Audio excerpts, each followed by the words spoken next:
Good afternoon, everyone. How are you all doing today? Feeling a little slow after coming back from break, I assume. Yeah, so for those of you that don't know me, my name is Elijah Hunt. I am a senior mechanical engineer here at Penn State Barron. Professor Lewis has asked me to come in today to talk about internships and co-ops, and I'm also going to talk on some extracurriculars because I think those are very important on making your way into an internship. All right, so just a little bit about me. I guess I never really gave this introduction to my sections as well, but I worked as a cook at Oliver's Rooftop my senior year of high school, my freshman year of college. And I was also a member of National Society of Leadership and Success. And then I was a junior draftsman as an intern, which then turned into a co-op at a company called Superior Walls of upstate New York. That's a construction company. I was a member of Lambda Sigma Honor Society my sophomore year. And within that year, I was also the social committee president. And then my following year, Lambda Sigma was a one-year term, so then my following year, I was the advisor for those incoming sophomores. I was the junior advisor. My junior year, I was a Barron Engineering Ambassador, which is basically responsible for K-12 outreach. So we're responsible for trying to get students interested in the field of STEM and then recruiting high schoolers to come to Penn State Barron. Manufacturing applications engineer, that was last year. In my junior year, I interned as a manufacturing applications engineer, which then turned into a co-op throughout my junior year. And I was also a lab instructor last year as well as this year, as most of you do know. I'm also an assistant wrestling coach at Erie High School. And this previous summer, I interned with ExxonMobil as a Wells operations intern. And I have accepted a full-time position with the company starting in January after I graduate here in 3 weeks. There we go. Oh, other way. All right. So, I want to touch on like a couple basics about what are internships, co-ops, extracurriculars. So, internships are typically a full-time employment, but it's seasonal. Typically over the summer semester. So you'll finish this year, and then you might get an internship over the summer, and then come back to school the following year. I put a link in here. I'm going to share this later, but I put a link in here for career services. I recommend that you all go check out career services. It's a really great source that we have at this school. But this is kind of what the website will look like when you get in there. These are all the services they offer, and I'm going to go into some details about them throughout the presentation. And then co-ops is just a part-time employment that is concurrent with your schooling. So it's while you are going to school full-time, you're working part-time. Typically, I've experienced co-ops as just being an extension of my internship. And the companies are usually pretty flexible with your schooling because the reason they're giving you a co-op is because they want you to come work full-time after you graduate. So they're very flexible with those hours in my experience about getting you to come there while you're also full-time. And then extracurriculars, I'm sure all of you have experienced or know what extracurriculars are from high school. I mentioned a couple here just in the college setting as a Barron ambassador. So I was an engineering ambassador, so I recruited specifically for the School of Engineering, but you can just be an ambassador for the whole school and recruit all students. I also talked about some honor societies, clubs, and Greek life. And then lastly, I put up full-time employment, which is just a standard 40-hour-a-week job, which should be all of our goals once we graduate, is to receive a full-time job.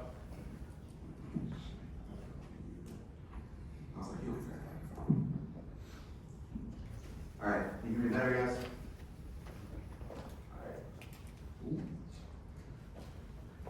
All right, moving forward. So what I kind of did in this presentation was lay out a combination of what I did over my 4 years here and what I wish I had done over the 4 years here.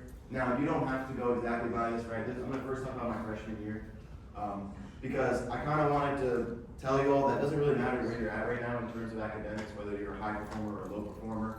My freshman year in this class, I sat up in the back in that corner with my hood up and headphones on. Was probably like a B, C average student, and I had the opportunity to make great leaps and bounds over the next 4 years. So I wanted to talk about this first year a lot because that's where all of you are, most of you are right now. And know that it doesn't really matter wherever you're at right now. You can still have all the next 4 years to make a bunch of changes. So when I was in this classroom, I had a professor named Dr. Bree who was my lecturer. It was not Professor Lewis here. And she said this quote in class one day. She said the rules of college are to sleep more than you study more than you party, and party as much as possible. And I really like that because it's not neglecting the fact that you can't party, it's just saying that you have to prioritize other things, especially in your freshman year. So what she's really breaking it down is to health, school, and then friendships. And the reason being is that if you aren't physically and mentally healthy, you're gonna have a really hard time performing well in school. So you need to first prioritize your mental and physical health, and then you can prioritize your schooling. And when you're prioritizing your schooling, you need to do well and lay a good foundation. So focusing on your study and work habits in your freshman year is extremely important. And I've said this to my sections, but get organized, get a planner, write down all of your assignments for the semester so that you know each week what you have to do that week, and you're not, I'm sure some of you have experienced this, but like last minute cramming work in. And that's not how you perform well in school. And you still might perform well in school that way, but odds are you're creating stress for yourself and then you're neglecting your health. So it's important that you get organized and have those good habits in place. And then again, just prioritizing, if say it's Friday night, if you have your stuff done all the way through Monday, you're not gonna feel guilty about going and hanging out with your friends, but you might feel guilty if you have an assignment due the next morning. So it's just prioritizing those things so that you can enjoy all of your college career. And then also, I can't stress this enough, guys, go to tutoring and office hours. They're all included. None of it costs money. It's included in your tuition. And it can help you do better in school. No matter where you're at, you don't have to be failing a class to go to tutoring and office hours. I go to tutoring and office hours still to this day, and I'm at this point where I'm an A average student. And that's what it takes for me to get A's though. When I was a B average and C average student, I still did that. I still went to tutoring, and it still helped me get better and better. So that picture there is me freshman year with my tutor Evan, who is helping me with statics. So I think some of you have had or are in statics right now, so you can imagine why one would want to go to tutoring for that. And especially those homeworks are not fun. And then, like I said, work on your social skills. So join a club or two. On the previous page, I put a link here as well. These are all the organizations at Penn State Barron that you can join. So go take a look at those. But when you're doing this, be cautious of the people you meet, right? I want you guys to be social and talk to everyone, but you should be looking for people that have similar goals and a similar mindset to you, okay?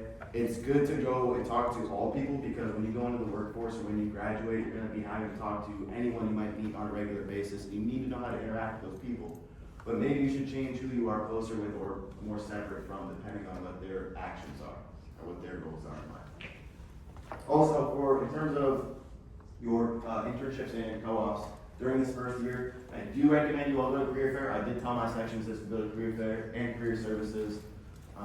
It is rarer that freshmen do receive an internship, especially in the fall career fair as a freshman, but I do recommend that you go because the experience that you'll receive from that is extremely valuable so that the following year, next year, say you don't get an internship. If you do, I applaud you, and that's really good. But like say the following year, next year, you will want to get internships and jobs.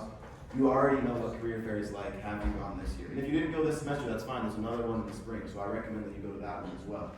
Also, definitely go to career services. So in your freshman year, they can help you make a resume. At this point, all you guys probably really have is your extracurriculars in high school and what classes you're taking here and what clubs you're in. And that's why it's important to join clubs this freshman year and get into leadership positions because you don't have many actual applied work experience at this point in your college career.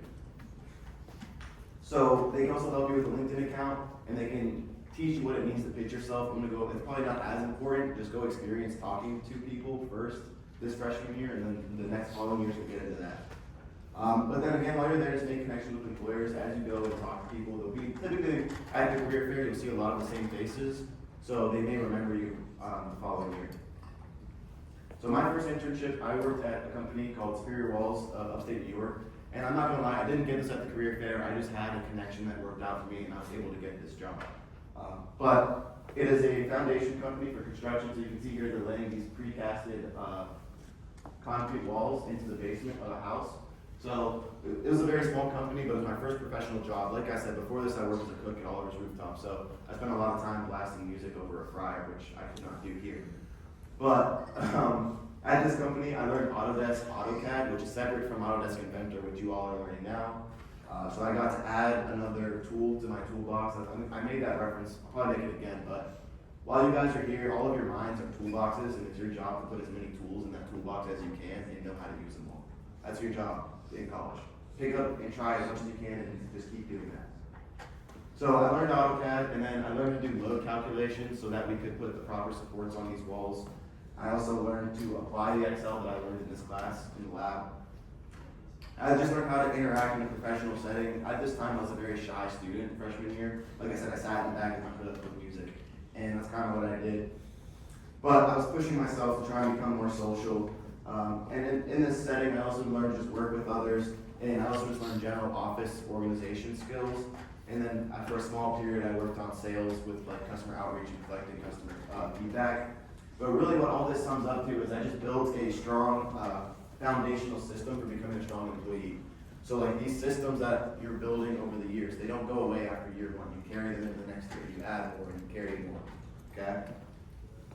So then here's my recommendations for my second year step is just continue to focus on those grades. I put 3.0 right here because most of the highly sought after internships require you to have a 3.0 GPA cumulative. So try to maintain 3.0 or higher. I think mine at this point is a 3.35. And I have seen some at 3.5, I think, but it is quite rare that you'll get 3.5. So just try to stay above a 3.0. And then during this year, you're also going to declare your major. So you need to decide if this is the field that you really want to move forward in. You can consider achieving a minor. I didn't achieve a minor. My thought process on minors and majors is that when you're in the classroom, you should be finding what you're learning interesting. Don't just get a minor or a major to have a piece of paper. Find it because you find it interesting and you want to apply it into your life later. So like if you're getting a minor, you should be thinking in that classroom about how you can use the stuff you're learning and apply it to your major. The same goes for your major. If you're not enjoying the classes that you're taking, that's what you're choosing to do for supposedly the rest of your life. So you may want to think about changing career paths, and that's okay. I think it's mostly important that you all are happy with the work that you do.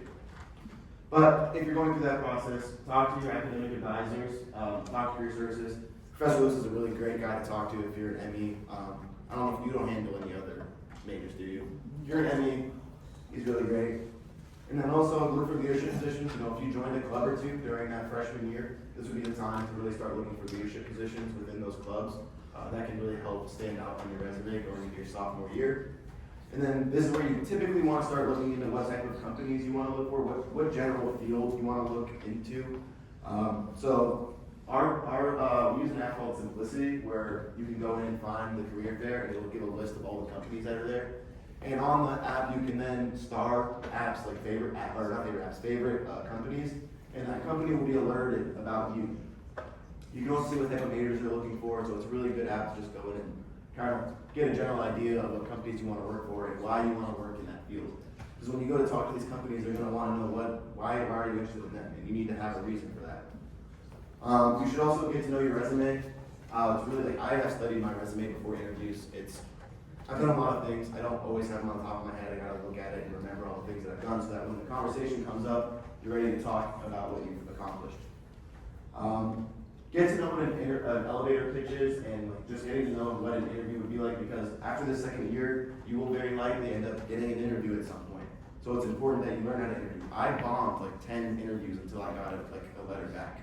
So I would recommend you, that's one of those things I wish I did do, was go to career services and interview with them. I never did a mock interview. I just did real interviews until I figured it out, which was probably not ideal. And then just talk to this is something that like I'm gonna put out there because I like to do this. You don't have to do this, but these are like little things that I've noticed over 4 years of college. So like I really like career fair. Career fair is probably my favorite part of the school year. I've always said that it's like the combine for us as just like academics, but you come out once a year to kind of showcase everything you've been working on. So I try to warm up essentially. So I will go and I'll talk to, basically I kind of do like a bell curve. So a bell curve kind of looks like it starts out here and then it comes up and peak and goes back out. So in the middle here at the peak, that's where I try to talk to the most companies, or the companies of highest interest. So in the beginning of the career fair, I'm going to talk to companies that I'm less interested in just to get myself warmed up and attuned to those types of conversations. And then when I feel like I'm in a groove, I'm going to go and start talking to those companies of higher interest because I know that I'm confident in that moment. I feel ready, I can accomplish this. And then after you talk to those peak interest companies, you can then back down and you can then go back down to companies of less interest again out of the career fair. Those are little things that like I would recommend you all write down or something because that's going to take time though. See, little things like that will take time. And then also you're going to want to continue to network. So use LinkedIn to reach out to alumni that work in the field you're interested in, or the employers, or just the company in general. Follow them on LinkedIn. Start to like actually be interested. LinkedIn is really great, especially now so many companies use it. It's a really good resource and app to use to network with people. And then also, sophomore year, keep the company contacts. Any business cards you get at career fair, go collect all of them and keep them for the next year. They're going to be very important next year. Okay, so after my sophomore year, I did not land an internship at the spring career fair. I did not land one in the fall career fair. I got one in the manufacturing career fair in the spring, which I believe is after the regular spring career fair. I got it from this company called Extracurriculars. This was a copper manufacturing plant, and I worked as a manufacturing applications engineer intern. This was my first engineering job. So like I said, you want to know what kind of field you want to get into. So my previous field was construction, and I wasn't really applying as much of my schooling as I would have liked. So I decided that I really wanted to get into an engineering field. And so I went to the manufacturing career fair, and I got this job with electrical materials.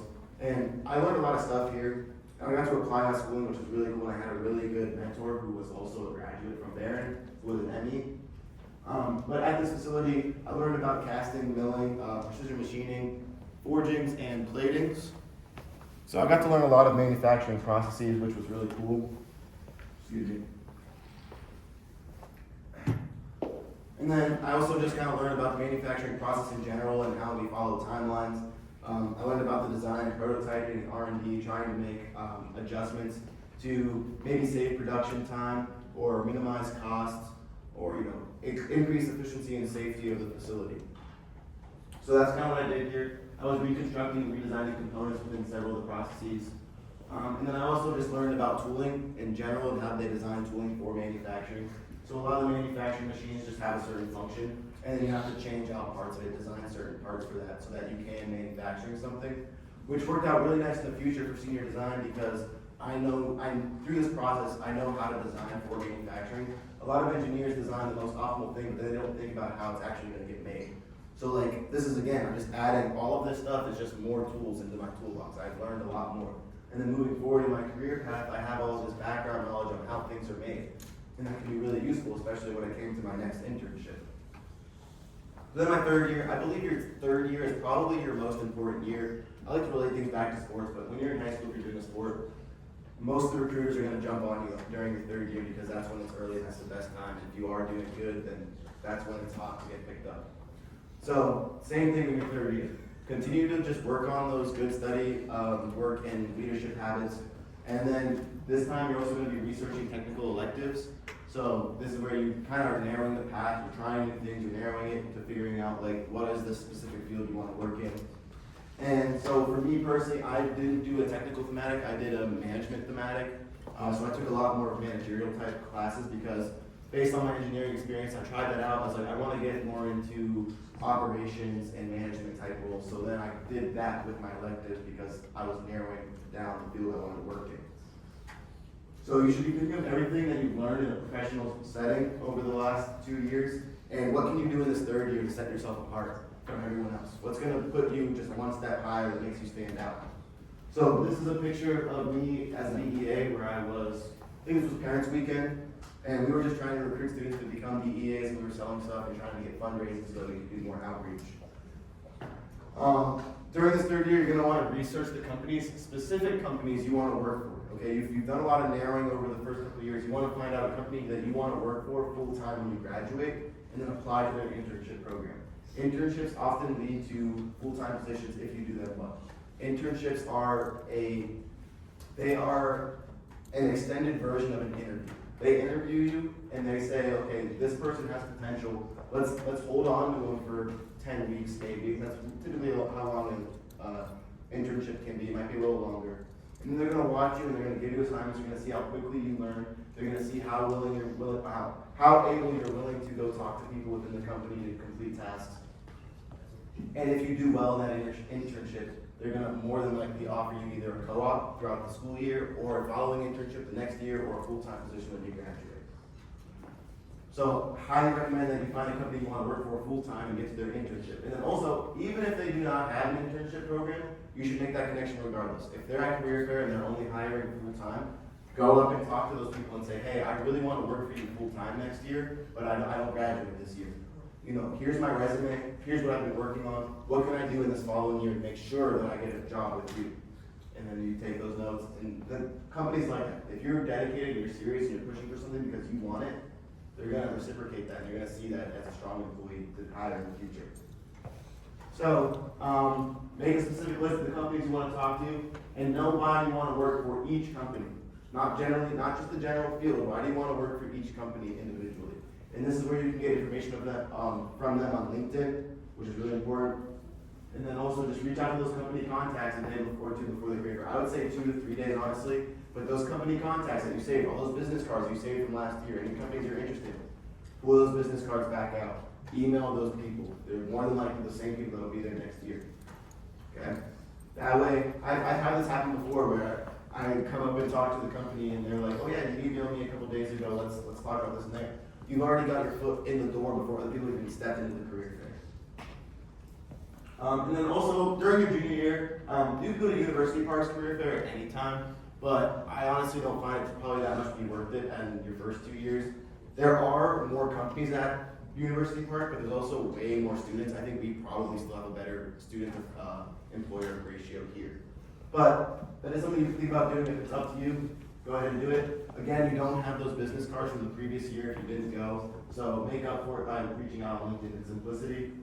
And then of course, just continuing to network. Just continue to network is really huge. So this brings me to my last internship this previous summer. I worked at ExxonMobil. I never worked in oil and gas before, but this was a supervisor type role, so it was showing that all those changes that I wanted to get into a new field, I was working in that direction and I did break through, and I was able to gain knowledge on the oil and gas field. So I just kind of learned about standard drilling operations. I learned about rig fabrication, and then we also did some advanced drilling technologies where we were actually finding another well 3 miles deep and intercepting it 3 miles under the ground. And then we also, I just learned the general safety procedures and safety equipment, which is extremely important when you're out there. This work can be dangerous if you do not have the proper safety things in mind. I also had an individual project within this corporation, which was really different. I've had individual projects in other jobs, but like electrical materials was maybe 130 employees. This one is 70,000 employees. 10,000 show up to the office every day in Houston. The other ones are at different locations. So I am trying to network within a 70,000 employee company, reaching out to all these people over email that I've never met before, I've never seen face to face, and trying to accomplish these tasks, which it usually is pretty good. As an intern, everyone's like, yeah, you're new here, we're going to try and help you out, but you'll experience that almost every internship.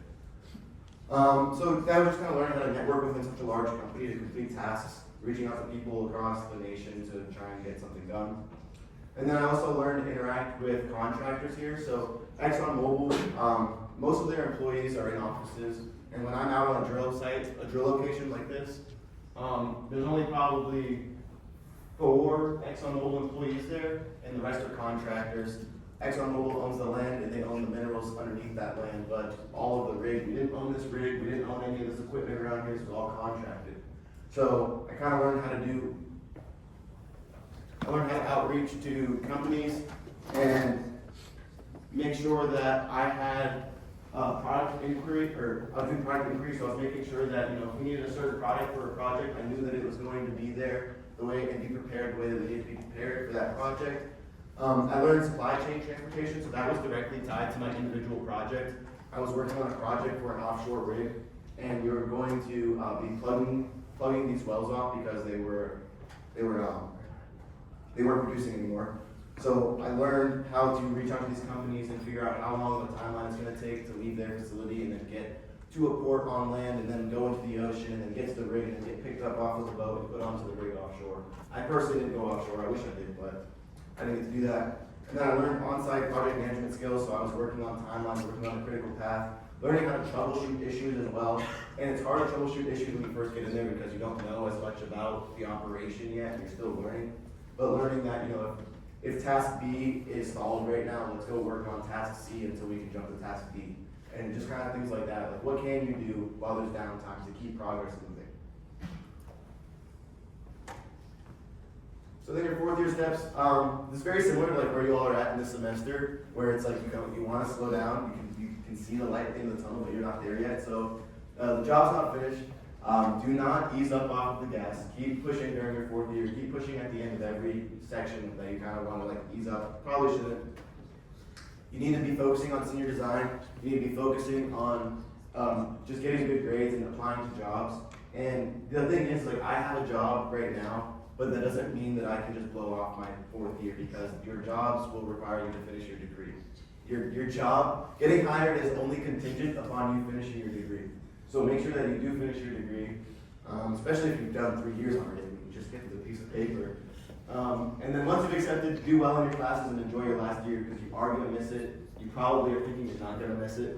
I haven't left yet, but I already miss it. Yeah, and then also when you do get your offers, go to Career Services again. They can help you with negotiating your salaries and benefits. And then I want you guys, just a few closing slides, to remember your why. So set goals for why are you here? You all are here for a reason. Why are you here in this room right now listening to me speak about internships and co-ops and extracurriculars at the school? Most of you want to better your life in some way. So remember that. Write down some goals to get to where you want to be when you graduate. Work backwards. So for instance, like, if I wanted, my goal as a sophomore was to get hired by ExxonMobil. That was my goal. Once I learned ExxonMobil, what's a job here, that's what I wanted to do. So I started setting goals. Set a goal for your 1st, 2nd, 3rd, and 4th year. Within each of those years, set a goal for the 1st and 2nd semester. Within each semester, set some benchmarks. Set a goal for week 4, 8, 16. Okay? It looks like a lot to go from here to there, but once you start carving out little tiny steps for it, it gets really easy to get there. You just have to do the plan and then execute the plan. College and life are both just learning from experiences, and failure is inevitable. I have failed many exams. I have failed a lot in extracurriculars. But it's your mindset on how you look at that failure that's going to determine how you move forward, and if it's going to be a make or break moment for you. Okay? And then also, here's a quote that I really like. If you do not sacrifice now for what you want to achieve, the thing you want will be the sacrifice. If you all don't make changes now and take your life very seriously and understand that you're not here to just party, you're here to get a degree and go do something great with your life because you have a reason you're here. If you all don't make sacrifices now to work towards it, later in life, 4 years from now, when you do, maybe 5 years from now, when you graduate, you'll realize that you should have made those sacrifices earlier in life, because now you can't get that thing you wanted to do. And I've seen friends who have taken 7 years to graduate because their first 2 years, they just messed around and did dumb stuff. And I'm still happy they graduated, I'm still happy they got the degree, and they ended up making something and getting somewhere that they are happy with. But you could do better, and I believe all of you have the ability to do better. So here's a quick overview. In year 1, lay the foundational study, work habits, socialize, introduce yourself in the professional world. Notice that these arrows all carry forward. This is you adding stuff into your toolbox. Okay? Evaluate your academic career path in year 2. You're going to determine if this is a career path you want to move forward in. Figure out a general field that you want to take your major into. Work on getting a leadership position and begin to network with people and alumni and employers. Year 3, you're going to want to really try and set yourself apart, depending on where you see yourself in terms of everyone else at career fair. Heavily research specific companies, network with employers, students, and alumni within the company. And then 4th year, don't ease up. Focus on getting an application, or focus on job applications and senior design. And then hopefully you will accept a full-time position before you graduate, so you don't have that stress when you do. And then I also put this quote I made up down here: your degree only is not enough to be great. Now, I don't know how much time we have left, but if you have any questions, I'd like to answer any questions you all have. I'm going to go to him and then you. Yep. What did you like working at a small company like Electric Materials, and what did you like working at a big company like Exxon? Like, what are pros and cons? Pros and cons of small and big companies. So small companies, it's really nice to be able to communicate to get projects done. But at small companies, I find that the people there are typically they're not as motivated to go and grow as people, because the company is so small, there is no openings for new positions. So they feel settled in where they're working, and they want you to feel settled too. And when I came in as a very high achieving, really wanting to get a lot of stuff done type of student, I kind of would get pushed back on that, because it's like they just want to do their small job and minimize how much they're doing and get their paychecks. But at ExxonMobil, what I experienced is a lot of growth, a lot of people pushing each other to be really good at what they want to do, and you see that. But it's not for everybody, because it's a very high intensity work environment. It's not a laid back environment. we're gonna come in and we're gonna do work every single day. But also with large companies, it can be rough with communicating because there are so many people. So it might take a while to, like, I can't just walk over to Jim's office and say, hey, I need this thing done. I gotta send him an email, and then he might get back to me the next day. So it can take a really long time to do that, especially with a company that size. Yeah. Do you have any information on the FE exams? Is that something that you've done, or? I was planning on doing it up until I decided that I was working at ExxonMobil because the FE exam isn't going to advance my career in the way that I'm planning to go. I personally am not planning to go too much into the mechanical engineering side anymore moving forward, but it is something that I think you should do if you are planning to do that. My supervisor at Extracurriculars did it, and he is studying to be a PE. So, I believe we used to have a group called ASME, which is the American Society of Mechanical Engineers, that would host groups for that, but it really just depends on who's in the leadership position for it. So maybe that's something that you could pick up.